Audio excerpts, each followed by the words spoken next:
And welcome to the Kale Houser Leadership Secrets podcast. Today, it is my special honor to welcome Robert Jordan, author and CEO.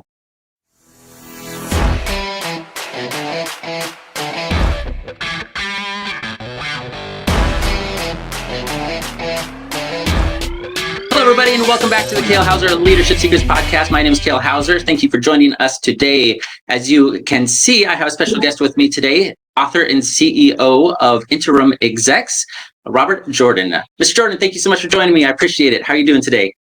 I'm doing great. Thanks so much, Kale. It's a pleasure to be with you. Great. Thank you. So you have a book that has just been released, right? Just recently. And I believe it's your second or third book? Third book. Third book. All right. That's awesome. The title of this one is Right Leader, Right Time. And you talk a little bit about, really, you're in the leadership space, right? Leadership development, leadership coaching, leadership placement, all those types of things. Give us a little rundown of, wherever you want to start, whether you want to start with InterimExecs and what you do as CEO and founder of that, or if you want to start with your book. What's your flavor today? Sure. Well, the book comes out of our experience running the company InterimExecs. InterimExecs is a matchmaker. So we get calls from organizations around the world. They have some kind of leadership need, C-suite, CEO, CFO. Right. And over the course of many years doing that, there were these two patterns that occurred. About 7,000 executives kind of showed up on our doorstep, if you will, over a span of about a decade. And the vast majority have careers in leadership that are, well, Kale, I'll just describe them as being kind of so-so. Not okay, great, right? Right? Yeah. The minority, less than 5%, are having remarkable careers. And that's how we built a business. Well, so what we would then do is be this matchmaker between these remarkable executives and organizations. We have a ringside seat.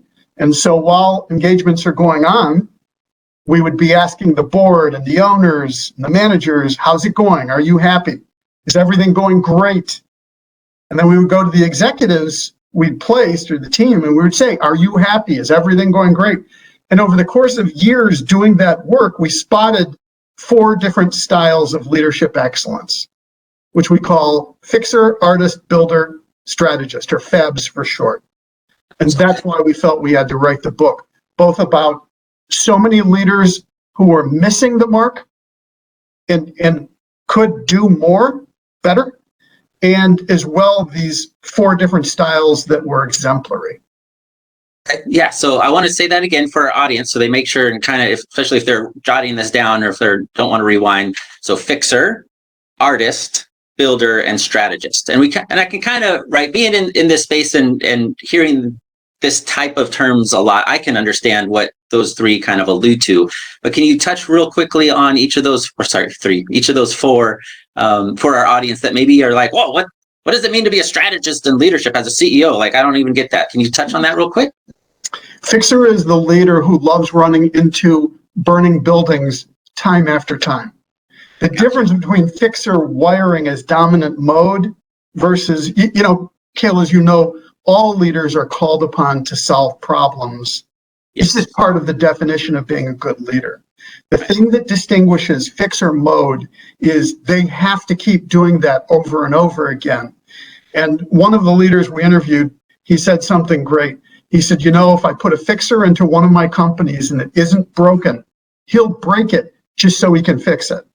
Yeah, awesome. Thanks a lot. Yeah. It's just like, that defines it. The second mode is artist. For the artist leader, they view the world as their canvas or like a piece of clay to be molded. So if you have someone on your team and the thing they cannot stop doing is coming up with ideas, maybe it's client messaging, maybe it's branding, solutions, new products, new services. If they're the one, they've got more renegade energy, they're more the outsider, the outlaw. Right. It's artist, innovator kind of energy. Builder. Okay. Builder has market domination on the brain. Builder is the leader who takes small team to a point of scale. And generally with builder, what we mean in this definition is that once that division, product, company is at scale, a lot of times, for example, you'll see when a company IPOs, that leader needs to leave. They need to go to something else that is below scale, that is more nascent, that they can do it all over again. Builder is great at building system and process. The fourth mode is strategist. That is the leader who operates at scale. That is the leader dealing with complexity and size, tens of thousands of employees, where you cannot lead based on personal interaction. You know, I've known you for 3 years and we do barbecues together, and so you're going to do that. That leader is operating in a completely different way from the other three modes. That's pretty fascinating. And I have so many comments on each one of those, right? But overall, as a company grows, whether you take the classic Bezos, or any of the top guys that started in their garage, right? They started with just an idea, and they start, just really going after it as solopreneurs. As companies grow and they're at these levels of hiring, C-suite executives, whether it be CFOs, COOs, all those things, CEOs, is there a certain style of leadership that you have found in your experience that fits at certain levels of those corporations? Obviously, the last one you mentioned about the strategist, depending on how you want to say it, is more the high level, right? Like you said, he's tens of thousands. They've got the big grand vision of where they want to go. But below that, have you found that there are certain styles that fit better at different levels? You're absolutely right. It's in different levels. It's in different size organizations. It is at different stages in an organization. Organizations are in some ways living, breathing things that go through stages from early growth, maturing, rapid markets in some cases, to problems that require turnaround, to sometimes death and sometimes rebirth. Yeah. Almost like they're made of people. Most organizations don't make it past their 10th birthday. So to find a company where it's been around for generations, that's an accomplishment. And there is no way. The core message, the cheat sheet for the book is, there is no leader anymore who is all things to all people. It is no longer in business an undifferentiated whole. But frankly, this is the way a lot of business treats its own leaders and the way a lot of leaders treat their careers. It is too diluted, it is not focused and concentrated enough. How is it important, no matter what level that is, right? Whether if you're at the artist level, the strategic level, is it important to have that multifaceted parts of your team? So maybe not as the CEO, as a builder at that stage, which is what's required, but how important is it to have a support of an artist or the support of a fixer? Like how do those interplay as the company grows, as they move into bigger and bigger management styles and corporation level? It's a great question, Kale. It's one of the key questions. Okay. In Right Leader, Right Time, we identified these 4 distinct styles. We also identified 3 common traits among the 4 styles, and one of them is collaboration on steroids. Okay, I like it. One of the psychologists we interviewed for the book, the way he put it is, he said, you have to be spiky. And what that means is, if you looked at a graph on paper of skills and traits and abilities for you, for me, for anybody, anyone in an organization, you have to have spikiness. You have to stand out in 1 or 2 ways, but that's it. No one can be spiky across all skills, all abilities. And so what you're trying to do in teams is to recognize, let's call it complementary spikiness. Okay. And how do those higher performance? Okay. And then how do each of those complement each other? Like, what would be an ideal pairing of those 4 competencies? Well, in any organization, you need them all. It was interesting because we interviewed a lot of leaders for the book, and we didn't want to pre-bias them, if you will, right. All accomplished leaders. And so we had questions for them, and about midway through each interview, we said, this is the premise of the book. 4 distinct styles: fixer, artist, builder, strategist. First of all, tell us if we're crazy. These are all rock star leaders. And if you just think we're wrong, just say we're wrong. Well, luckily, this resonated with everybody, and then the next question after that was, what do you think you are? What do you, from everything you've heard, do you think there's something dominant? And then we start getting into a conversation about, can you see how your team is intentional this way? It was very interesting to hear, for example, a number of strategists. These are leaders who are operating with complexity and large size would say, I can clearly relate that I've been in situations where I had to be the fixer. And clearly over the course of career, the strategist is a cross-trained person generally advancing in a large organization over a span of years. Right. But for example, strategists, most of them will generally say, I need the artist leader around me. If we're going to keep a vital organization, it's really funny in a way. For example, Andy Grove, we didn't interview Andy Grove. He's passed away. He was the famous CEO of Intel. Okay. He had a creative genius around him, a guy we interviewed, and Andy described this artist leader as just kind of an odd duck. He was just this out there person, and he said he needed that guy's name's Avram. He needed Avram on the team. He didn't fit in. Right. He was just out there, but he said you need that kind of energy on the team. Isn't that interesting? That is interesting. And how is that balance that other people, right? Because odd ducks, that's why they're odd ducks. They don't fit in, right? And how, even though the leader of Intel, right, the top guy at Intel recognized that need, is it accepted by the rest of the culture, and what he did in order to have that happen, which is really fascinating. I think we could have a whole podcast just about that, like the inner personalities, especially at that level, as you're operating at such a high level, and how do you get past? Yeah, Kale, sorry for interrupting you. The opposite is also true, which is that on a team in fast execution mode, too much artist energy is not good.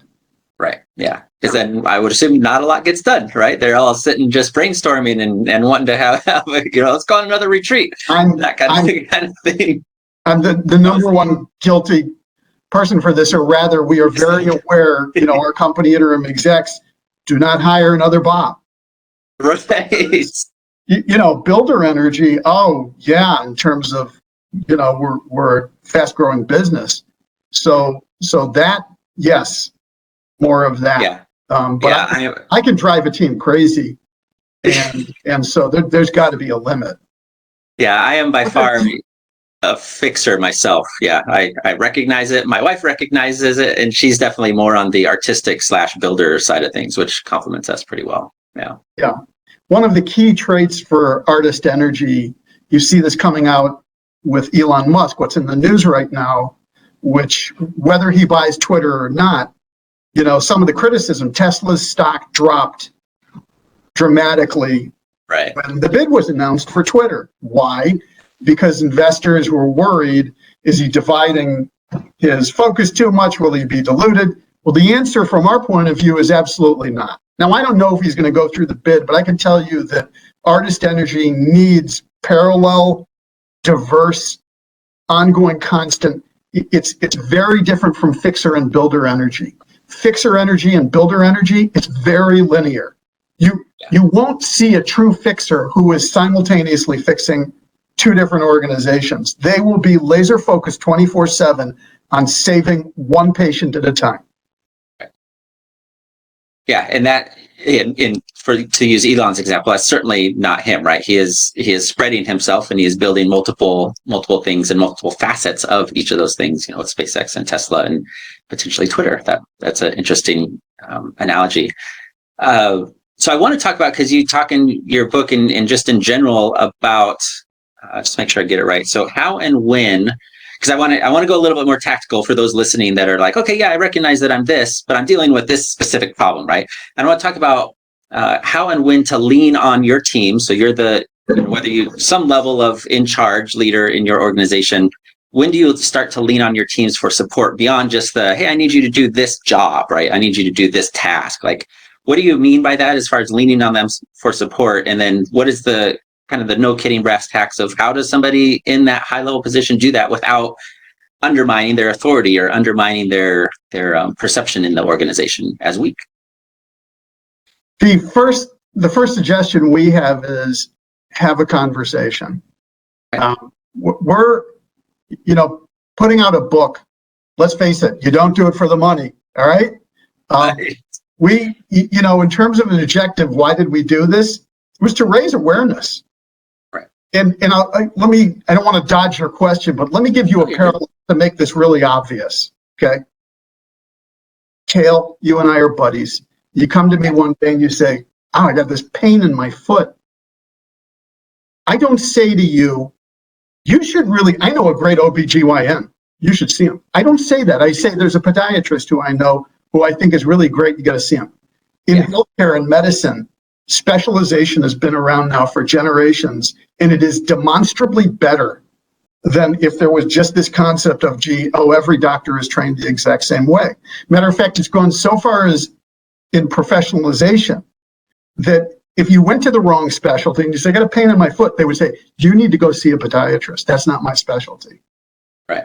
Now, that's an extreme example, but for example, look at law. If you have a great idea for a patent, the first thing you're going to tell your client, you're a great leadership coach, you're going to say, I know a great patent attorney. You are not going to say, I have this great litigator, and I'll bet you on the side they would still be okay prosecuting patent. You wouldn't say it. Right. But in leadership and in business, we have this great undifferentiated idea that if somebody has done one thing, they must be able to do everything. And it's just not true. It's no longer true. Might have passed 50 years ago, doesn't work anymore. So when we say the first thing is have a conversation, it is because within the team, it would be better if you knew me better and I knew you better. So the book is, and the idea behind it is really to help people figure out their own dominant leadership style. We're also launching a free leadership assessment. It's called FABS Leadership Assessment for folks that just want to get a little more insight into themselves. And our hope is that within a team, people just share this to have a different kind of conversation. That's the first thing I would say, long-winded way of saying, the first thing we would say for difficult conversations is get to know each other a little better. Right. It will increase the level of trust by understanding, oh, he's coming from this because he's got this such strong fixer energy to him that he has to spot the problem. Yeah. That is so fascinating, your analogy, between the medical field and the law field to leadership, because there's a difference between responsibility, having responsibility for something, right? CEO is responsible for the corporation, for the company, the direction, the profit, all those types of things. That's not the same as I know everything about this or how to everything about that. And you are 100% correct that still as a culture, especially in America, we have that one and the same, like, oh, you're the CEO, you're responsible for everything ultimately, right? So therefore, you have to be at that same level of knowledge and expertise and all those types of things. And we haven't, as a whole, we haven't yet delineated that, no, that's not necessarily the case. Yes, you may be responsible, but you certainly don't know everything, and you have to be able to lean and not that it's showing weakness, but recognize your shortfalls and your shortcomings in order to be able to lean on your teammates for that. That's fascinating. I'm really glad that you made that analogy, because I think that's a very practical way that everyone can relate to. And like, oh yeah, of course I wouldn't, go see a real estate lawyer to, go sue my neighbor or whatever, that case is. So I really like that. Thank you. And then you talk about it, right? Having that conversation. So, and that was my next question. So great, Lyndon, I appreciate that. How do you approach those conversations that are difficult in nature? Maybe as the leader, you're having some, whatever conflict inside and you've recognized like, man, I need help with this. But, it may be due to your own personality or your own perceived role, you're having a very difficult time approaching that conversation because maybe it's not your buddy that you can just say, hey, man, I've got a pain in my foot. Maybe it's, some other, even two interim execs, right? You don't know each other. You've come together to do a job. Like, how do you, there's so many inputs, right? That we could talk on and on about this, but kind of in a nutshell, how do you approach those hard conversations? It's a great question. First of all, let's recognize those hard conversations. All of this is presuming There's someone in a superior position and there's someone in an inferior position. Yes, thank you for that clarification. Yes. Well, much of the modern world is not quite that clear cut because so many people view work as a series of projects, if you will. Very rare now for anybody who's going to spend a career, 30, 40 years in the same company, pretty much unheard of. Yes. And so we're relating to each other in a different way. But inside of that, I'm your boss and you have to answer to me or whatever. We have a message for the person who is the boss, which is understand you have to be spiky on that team too. See, everybody presumes that the contributor to the team, you're spiky because you're the best coder on this, and you're spiky because you're just great at marketing and message here. The boss, used to be, they were just the boss. That's not really true anymore. The boss now has to be spiky. They have to be accretive. They have to have the unique contribution to the team as opposed to just, oh, I'm just looking at everyone else, making sure they're doing okay.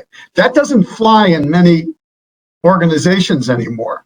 The word we use in the book is accretive, that everyone, including leadership, you must be accretive to the team. I like that term. Yeah, because that's 100% true. Short of just being, daddy's son, right? That's a fly on the wall kind of thing. There is that level of expected contribution, certainly in today's culture as we become more global. I really like that. Well, in low performing teams, I said there were 3 common elements to these 4 excellent FABS styles, and one of them is leaders who don't hide. In low performing organizations, there are a lot of people hiding. Of course, yes. I think it's harder and harder with the tools and the accountability and the transparency in a lot of organizations. But if you are in a high performing, well, I'll give you an example, and this is an extreme. We interviewed a senior manager at Google. And at Google, and he had a big team, hundreds of people, which in Google is big for full-time staff and the hundreds of contractors. Right. And at Google, they are constantly seeking to automate that which was manual for them before. Okay. So his team had this mandate, obsolesce yourselves. Right. Yay. To automate things that in 12 months, we won't need you to do that. It was not to say you're going to work yourself out of a job. It was to say that this is the mission of this organization in terms of being more and more excellent over time. And you have to have faith and confidence, which is it doesn't mean you're out of a job. It means you're going to move on to another new exciting project. Right. It's a radically different way of looking at high performing teams as opposed to, the legacy world we used to live in, which is gone. Yeah. It is not coming back. Yeah. And that's okay. Yeah. Which touches on a lot of things, just as far as communicating that and getting people out of that fear mode of why would I solve this problem? It's the opposite of being a contractor for a job and you eventually, solve it and you're out of the job, right? So yeah, that's fascinating, especially in the tech world. I mean, we could talk about that all day long. There's always another software, hardware challenge that can be tackled and continued on. Well, let's go back for a moment to medicine. What's the stated mission of a doctor? It is to heal and to cure, which means I don't want you coming back in my office. I want you perfectly healthy. Well, doctors, there is no doctor that approaches that and says, oh my God, if I make them healthy, how am I going to pay my staff? Yeah. They don't say that. Yeah, and just give them half dose of those pills to keep them here twice as long, right? Yeah, it doesn't happen. I had this conversation with the head of HR the other day, and it was fascinating because he said, what you're saying, there's a parallel to HR because you're trying as a team within a business to make everything perfect. You want your leadership team firing on all cylinders. You don't want them having problems. You want your recruiting to be perfect, your hiring to be perfect. You don't want to have to keep replacing roles. You want a completely happy team. So it's an unattainable, perfection is not attainable, but you are going for something that if you looked at it a lot could make you a little insecure. But instead, it's better to look at it to say, this is the greatest challenge I could have. Because of that opportunity for growth, right? Because in that HR example, if you've done all your just perfect recruiting, perfect hires, right? Like you said, you've got 100% capacity on your open positions, then the presumption is that that corporation that you're working for as HR is now growing. So now it's not that you're replacing people, it's you're adding people, right? You're just continuing to contribute. I like that. Something I ask all my guests is their opinion, especially you coming from that leadership space, and you've been in this for a long time. You've seen all kinds of different levels and interactions. I'm assuming failures as well as massive successes. What the difference for you between a manager and a leader? Like what is the core concept difference? Is there a difference in your mind? Are they one and the same? Can you talk a little bit about that? It's a great question. It's a little bit of I'll give you a little bit of a squishy answer, which is leadership, I believe by definition, must be inspiring. It must be something which is a striving, reaching. It cannot be a steady state. And manager literally derived from the word to manage, does not have quite the same feel in terms of what is going to fire up the troops and oneself, in terms of am I really, really reaching for ambitious goals? But it's important, and I'm glad you brought it up, because we very intentionally use the word leader where we mean to use the word leader, as opposed to what is classic management. Okay. I like you brought up ambition, and I think that is a key differentiator of a leader. Ideally, whether it's ambition for ambition for growth, or ambition for moving the company forward in some manner or fashion, or the team forward, versus a manager doesn't necessarily have that organizational ambition, right? They're more in charge of making that ambition happen, kind of thing. I like that. All right, Mr. Jordan, how do people get into your world? If they want to get your book, if they want to read it, if they want to contact with you or get in touch with InterimExecs? I know we didn't get a chance to talk too much about InterimExecs, but how do people learn more about what you're doing, get in contact with you? Well, thanks, Kyle. Listeners can contact us either at InterimExecs.com, or for FABS and the FABS Leadership Assessment, the book, they can go to WriteLeader.com, and the book is available for sale, Target, Amazon, Barnes & Noble, the usual suspects. Fantastic. And all those will be in the description below, audience, so you can click on those directly and certainly find those out. Mr. Jordan, any last words, any last wisdom drops you want to leave for our audience? Kale, I'm honored to be with you. It's really a pleasure. You're doing a great job with your leadership coaching. More power to you. Thank you. Thank you. Yeah, thank you very much. All right, everybody. This has been Mr. Robert Jordan, author of Right Leader, Right Time. Make sure you check out his book, order it from Amazon. Click on InterimExecs so you can kind of see what he has to offer to the marketplace. Thank you for joining us today. And no matter where you're at in the world, have a fantastic afternoon. Bye.